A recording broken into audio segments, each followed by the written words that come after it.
Hello, it's Mike from Junkyard Turbos, and I'm going to go over using our acceleration performance app. You just click the icon here, and you get the main page, and it says to begin. Tap start to begin. Very easy. But first, I want to go over this needs to be in a phone caddy or phone holder. You can't hold it in your lap, or it needs to be in one of these kind of holders, or the suction cup type. Also, you want to get the phone as straight, or device as straight as possible. Also, you want it to be as straight as possible this way. It uses a G-force sensor, which senses gravity as well. So you would press start to continue, and you see that there is a G-force. Now, if you get this phone straight up and down, it should be very, very close to zero, as close as it can get, and you see it flopping around there. It's when you get it upright as much as you can and straight, and also you want it to be perpendicular to the front of the car as well, so straight. Hit zero sensor, and that's just going to zero the sensor even more, but you definitely want it as close to upright and straight as you can. Now, there's a couple of settings that you can use. You can go ahead and reset the zero here in the adjust mode here, and there's kind of some instructions, but basically this first is because every accelerometer and every phone, they're different, they're off a little bit. You can adjust for that in this application. So I've set beeps at 30 miles an hour and 60 miles an hour. So when you're going ahead and doing your runs, the application will beep exactly at 30 and exactly at 60.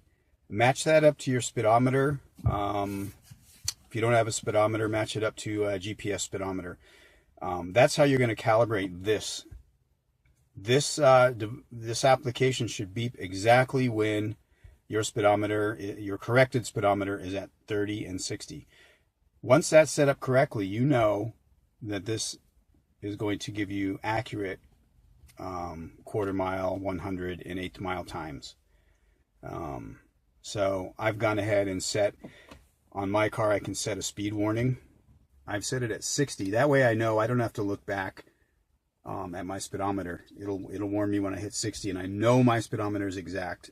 I've matched it up with GPS. So once again, just an overview, the application will beep at 30 miles an hour and 60 miles an hour. Because accelerometers are different in every car, you may need to adjust here. So if the application hits 60 before yours hits 60, you want to take a little bit out. You want to go minus. If this application hits 60 after your speedometer hits 60, you want to add a little bit here. And just keep doing that until the beeps on this phone, on this device, on this application match your speedometer. Okay, the second down here is just to launch. Basically what this is as you initially launch, you have a G-force. This is what will trigger that the application to start. So a faster car, you might bump this up to 5 or 6 or something. It's the initial jolt on takeoff that starts the application. And then we'll go ahead, and I know that my car is a little bit minus here, and we'll save that. Now we'll go down to the skid pad, which is very easy. Basically, it just tells you your lateral G. It's your cornering G. So go ahead and just put this on, and drive in a circle as fast as you can. The standard is a 300-foot skid pad, but I don't think it really matters.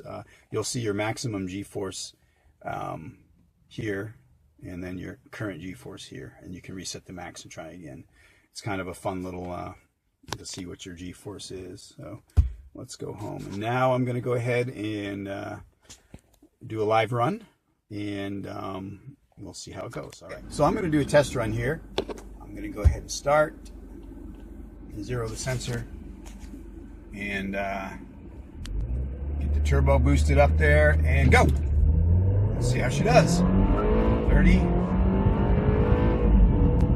60 right on the nose, 8th mile. Okay.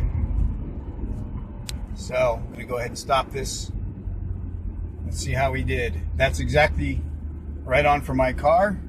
I have a 328i. I may or may not have a stage 1 kit on it.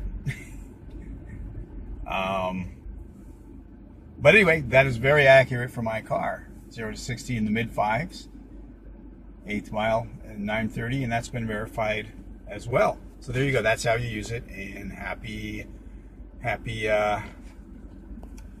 performance analyzing, I guess.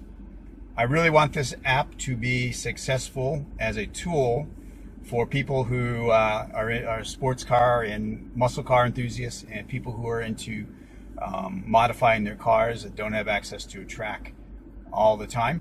Anyway, give me feedback at mike@junkyardturbos.com, and happy motoring.